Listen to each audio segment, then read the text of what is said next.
This morning what I want to do is I want to take a story out of the Gospel of Matthew, a parable from the Gospel of Matthew. And I'm specifically looking at the time between chapter 21 and chapter 25. 21 to 25 is all about 1 week in the life of Jesus. It's the week where Jesus enters into Jerusalem. It's his last week leading up to his crucifixion. And he enters into Jerusalem. The first place that he goes to and visits is the temple, where he sees people exchange the money exchanges that were exchanging money so that people could then make offerings, selling livestock. And if you're familiar with that story, Jesus gets kind of a bit ticked off.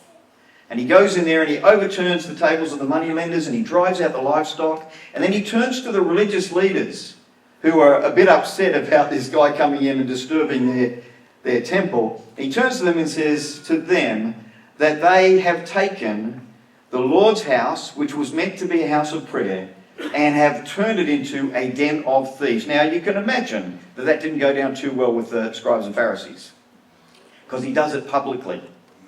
And for people that valued the goodwill of the crowds and the masses, who liked being in places of power, who liked being considered well by others, that was a real slap in the face. And it was at that point in time that they started to get quite vocal about Jesus.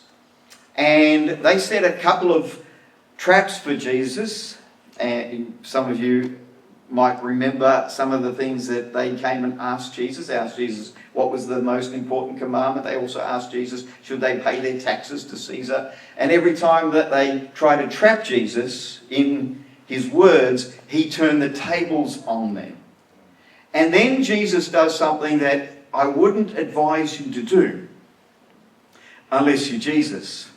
He says some of the most scathing, condemning words that any religious leader has ever heard. He says those words to the Pharisees. And he basically says in front of everybody that the scribes and the Pharisees are not what they portrayed to be, but they're wicked, evil people. And it was at that time that the religious rulers decided, we're going to knock this guy off. And Jesus then withdraws from the crowds to spend some quality time with his disciples before sharing his final meal with them, the Passover. And during that time with his disciples, he talks to them about the kingdom. So he teaches on the kingdom, and he lets them know what they can expect over the next week and a bit. His crucifixion, but then his resurrection, which they didn't actually cotton on to. They didn't actually get that part. But he also talks about the end times when he would return back to our planet. And in Matthew 25, which is where we're going to be looking, the parable we're going to be looking at is found. In Matthew 25, Jesus shares two parables and a prophecy. And both of the parables were about the time period right before he returns, and also his actual return.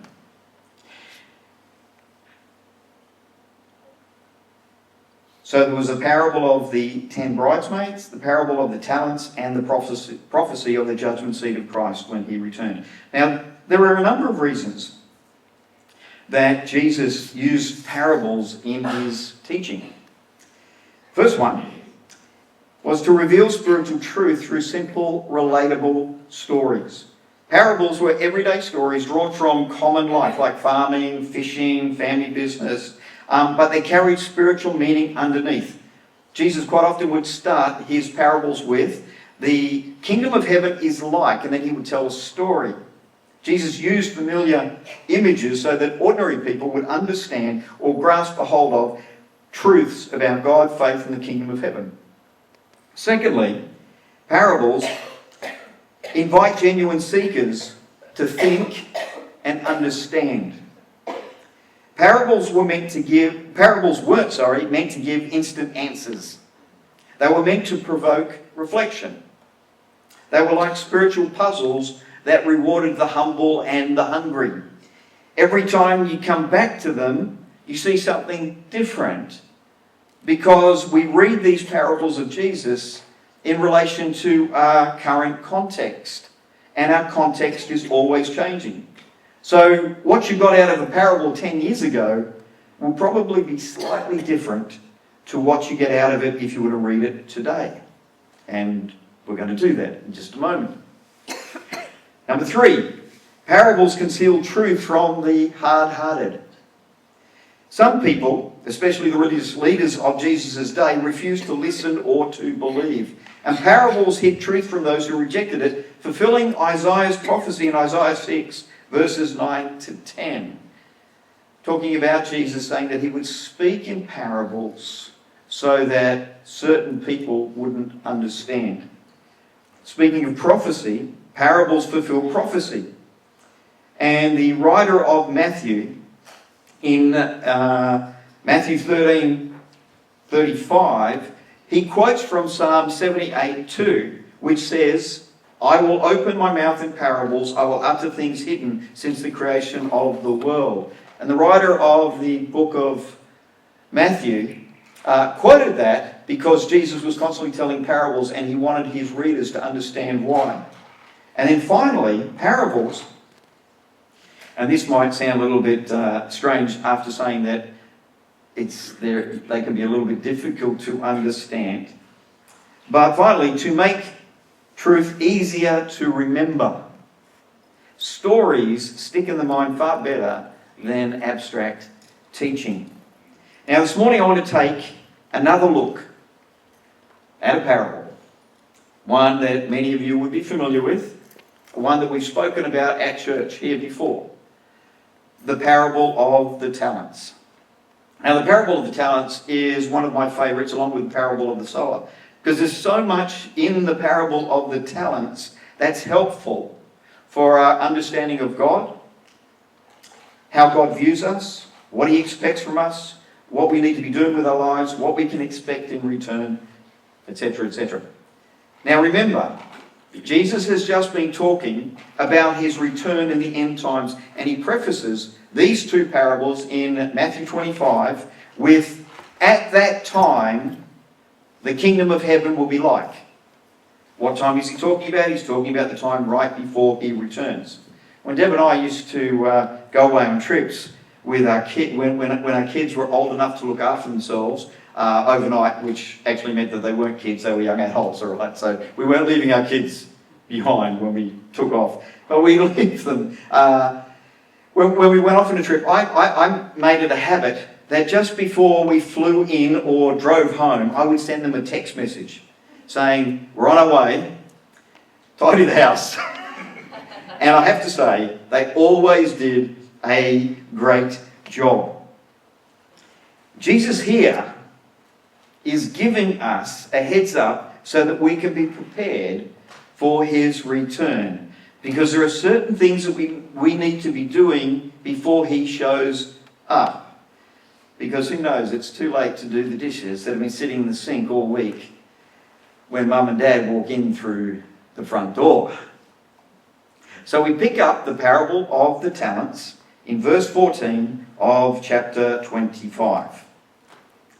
"Again, it will be like a man going on a journey, who called his servants and entrusted his wealth to them.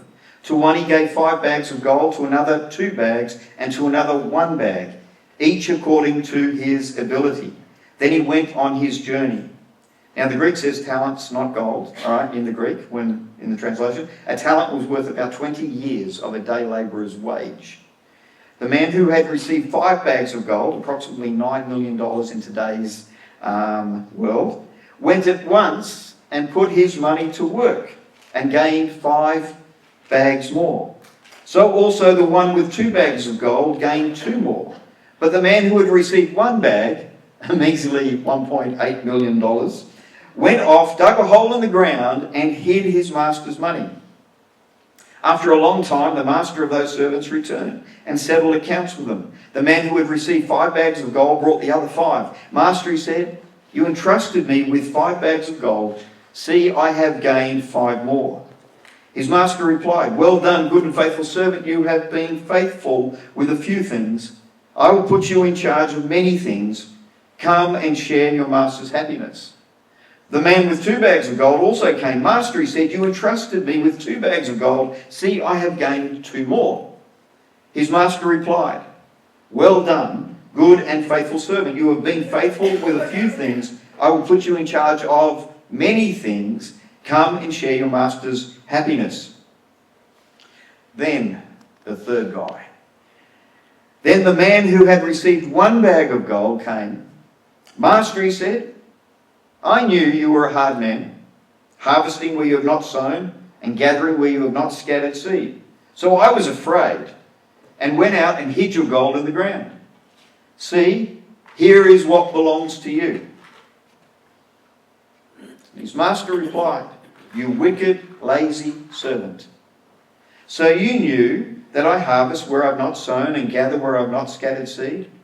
Well then, you should have put my money on deposit with the bankers so that when I returned I would have received it back with interest. So take the bag of gold from him and give it to the one who has 10 bags, for whoever has will be given more, and they will have an abundance. Whoever does not have, even what they have will be taken from them, and throw that worthless servant outside into the darkness where there will be weeping and gnashing of teeth."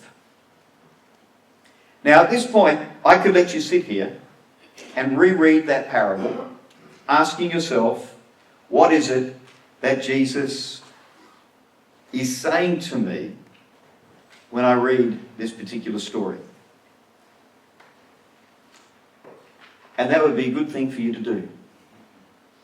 Because the power of a parable is experienced when we personalize it, when we apply it to our own lives.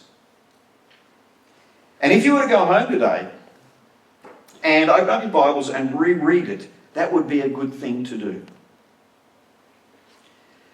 But what I'm going to do is I'm going to point out a number of observations that I've made this time as I reread that parable for myself. And the first point is that the master leaves his treasure with his servants. I wonder how many of us would do that. We take everything that we've got and leave it with your servants. What does that tell us about the master's heart toward his servants? And that's a huge level of trust being expressed there. I've just given all of my treasure to you to take and to invest whilst I'm gone. Now this is where personalising the parables really comes into play. If I was to ask an evangelist what was the treasure that Jesus had given them, I'm pretty certain that they'd say the gospel message. That's a fairly standard evangelistic type of answer, wouldn't you say? They'd say, well, the gospel message is the treasure that I've been given. However, if I was to ask that exact same question of a woman who'd come out of a domestic violence situation and found Jesus in the midst of it all, I'm fairly certain that her answer would be a bit different. That the treasure that she feels or felt that she had received from Jesus is different to the treasure that the evangelist would say that he had received from Jesus. And the question that I found myself pondering when I was reading this parable of the talents again was, what treasure have I received from Jesus? Not what treasure have you received, but what treasure have I received? What is the thing that I most value about my relationship with God? What is the thing that I most value about the way I have experienced the treatment of God since giving my life and heart to Him? Because remember, these servants then took that treasure and they multiplied it. They multiplied it. In the context of humans, you and I, the treasure that we've received from Jesus, we're meant to multiply. But if you never actually contemplate the question, what have I actually received that I value higher than anything else, then you might find yourself trying to reproduce something that you're not particularly sold out to. You see, I have no problem whatsoever trying to share what I think is the most valuable thing that Jesus has ever given to me. I have no problem sharing that with people. Absolutely, not a problem whatsoever.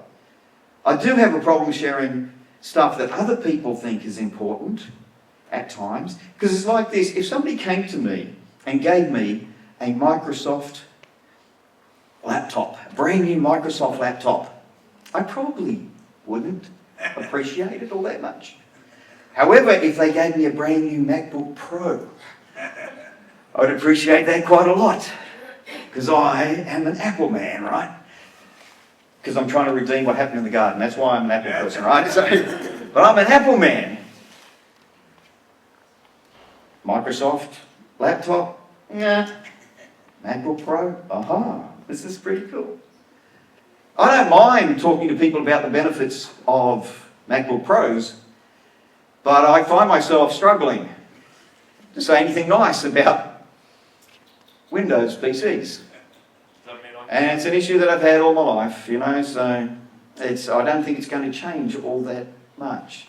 See, the point that I'm bringing out here is, what do you think is the treasure that Jesus has given you? What is the most valuable thing about your relationship with God that you have ever received? I wonder if you've ever asked yourself that question. Probably not, if we're being honest with ourselves. But it's a really, really good question to ask yourself. What is the best thing that God has ever given to you? What's the thing that you most appreciate about Jesus? Go and multiply that with your friends, with the people around you. Go and share that with the people in your world. Have you ever heard the saying, one man's trash is another man's treasure? I think it's the same. So, first one, he left all of his treasure with his servants. Secondly, when dividing up his wealth, he divides it according to each servant's ability. And that's pretty cool. That's a really interesting statement. Obviously, the master knew his servants really well, and so he divided this wealth that he had, this treasure that he had, according to their ability, presuming that those with greater ability could handle more and could make a greater return on the investment that he was making in them. This is not a statement of worth.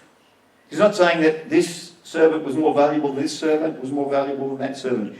We look at it like that at times when we look at what we've received. We think it says something about our worth. But the master, this wasn't a question of worth, saying, I'm going to give to the most worthwhile servant the most. No, he's looking at them going, okay, according to their ability, I will give them what they can handle. Because the third point was that the first and second servants double their gold and receive exactly the same praise and reward from the master.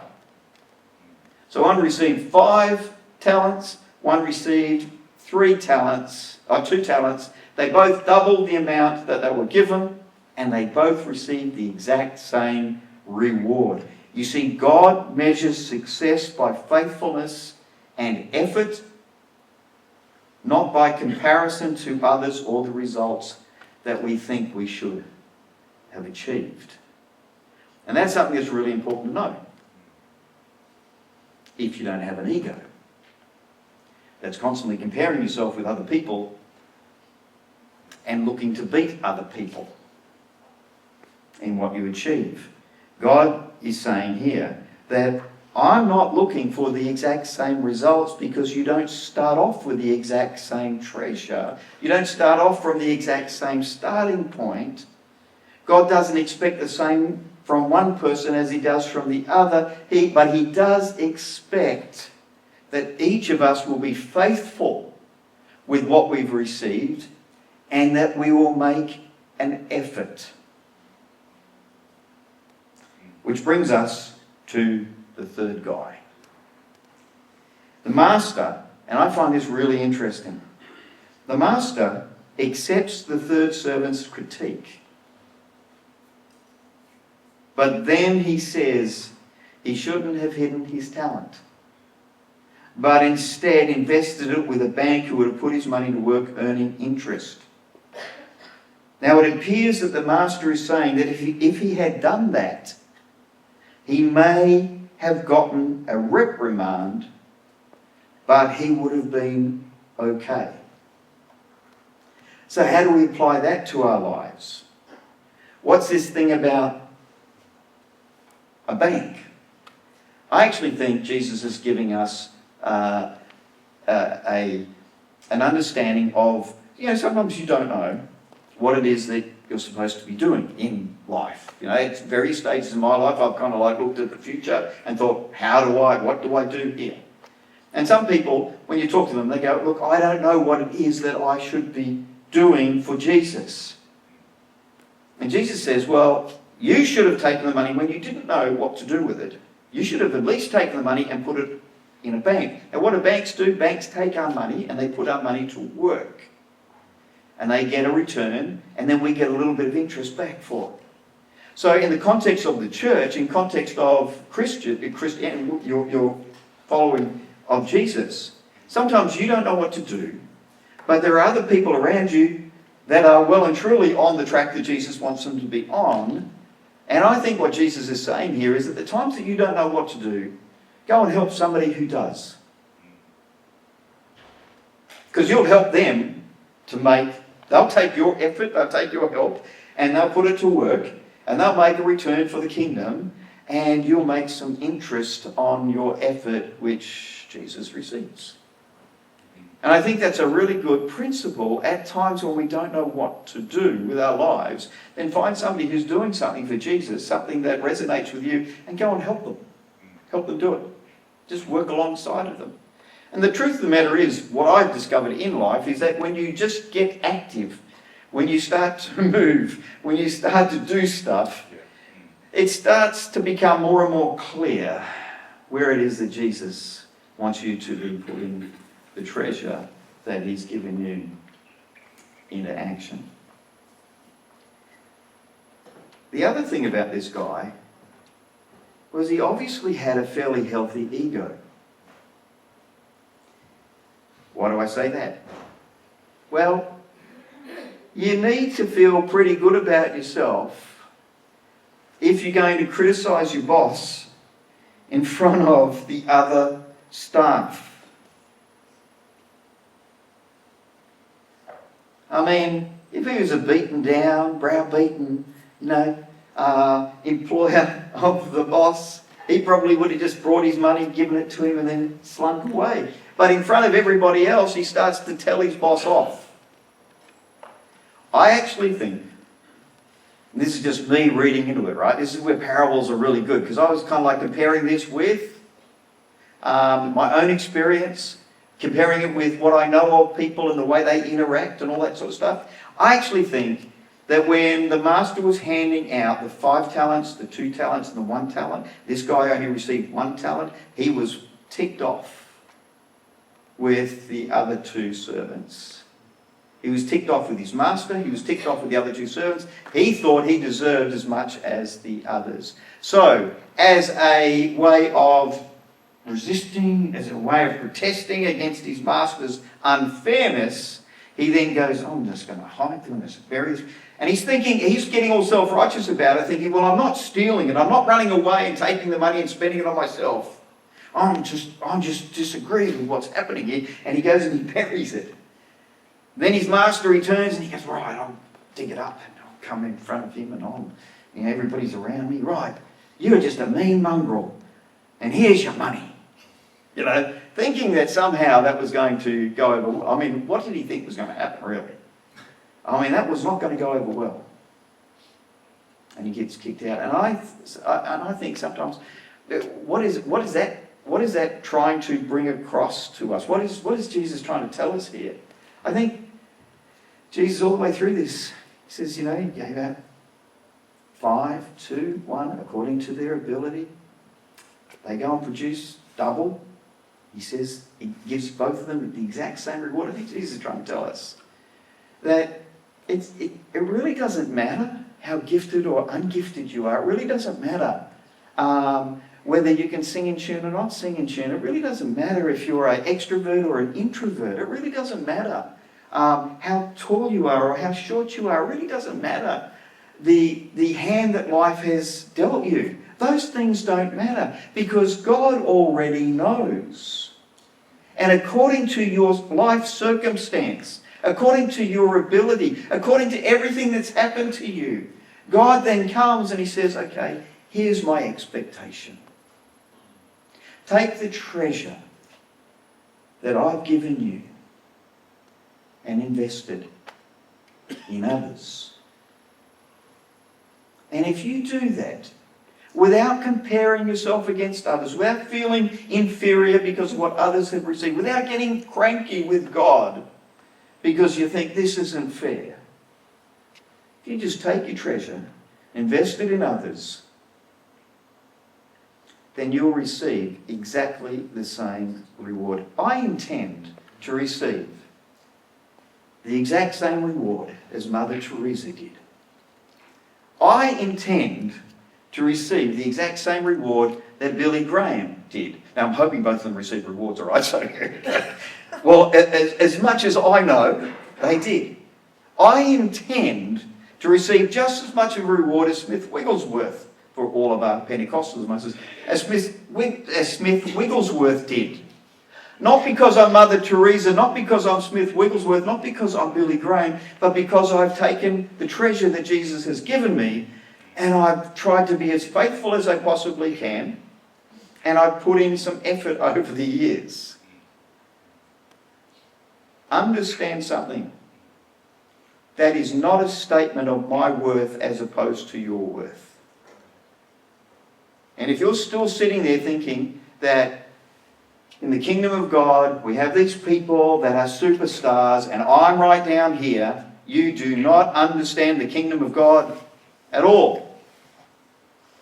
Because in the kingdom of God, we are all on the same level. Jesus, when he prayed for his disciples in John 17, he prayed for his disciples, and I think he gave us an insight into the ultimate plan of God. He prayed for his disciples that they would be one, as he and the Father were one, that they would be one with him. Where is God taking us? He's taking us to a place where we will all be on the same level with the Father, the Son, and the Holy Spirit, and with each other. That's the ultimate plan of God. When you get to heaven, when it's all wrapped up, there's not going to be this hierarchical power structure in heaven. That's not the plan of God. The plan of God is that we would all be one. And if I'm going to be one with you, then we're going to be of equal value and worth. Do you understand? I mean, it's when you start to really think about it. All right? So the issue for us is that we make it about worth. We make it about ourselves. Our ego gets involved. So when I say, I want to have the same reward as Billy Graham, you might be thinking, who does he think he is? I think I'm a child of Jesus. A child of Jesus? No, I'm not a child of Jesus. He didn't have kids, did he? No, I think I'm a child of God, right? I think I'm one of his sons. And I think that he loves me and thinks I'm just as valuable as Billy Graham, as Mother Teresa, as Smith Wigglesworth, as you think of any hero of the faith that you know. See, it's not about worth. Because we all have the same worth in the eyes of God. The issue that this parable is trying to get across to us, the point that this parable is trying to get across to us is that God values faithfulness and effort. And maybe you've been kind of like writing yourself off and not even trying because you're not as good as the person beside you in your mind. And so you think, what have I got to give? Well, what you have to give is the treasure that you've received. So answer that question. What treasure have you received from Jesus? And then faithfully give it away. Give it to others. Invest it into their lives. Encourage them. Help them. Love them. Serve them. Over and over and over again. And when you stand before Jesus, which brings me to my last point, when you stand before Jesus, you'll be looking forward to it. See, accountability is certain. We were going to turn up from our trip away and walk into our house and check out the kitchen sink. It was going to happen. And my kids, during the time they were away, they could do whatever they wanted. But they knew that as soon as Mum and Dad came into the front, came through the foyer area, walked into the kitchen, if they hadn't done the washing up, they hadn't tidied the house, there was going to be a reckoning. And as I said, my kids always managed to get the place tidy. With a little bit of arguing amongst themselves, but they always managed to get the place tidy. But there came a point where we would arrive home. And at that point in time, it was too late. It was too late. Accountability is certain. None of us get to slip into eternity through a back door. We will all stand before Jesus and give an account of our service. And I'm personally totally committed. It's one of my primary goals in life is to help everyone in our church to hear Jesus say, "Well done, good and faithful servant." I think that statement, if you're going to live for something, live to hear that from the mouth of Jesus.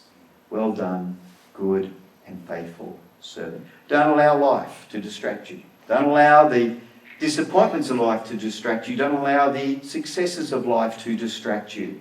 Because this is only a very, very small part of your existence. You're going to live for eternity. It's only the things that we give away that we take with us. It's only the things that we do out of love for others that are of any real lasting value. So, yes, you've got to make a living. Yes, you've got to do chores. Yes, there's stuff that you've got to do in life. But don't ever let the stuff of life dictate the direction of your life. Instead, determine in your heart that you're going to know what it is that God has given you, and you're going to, as best you can, share that with the people around you.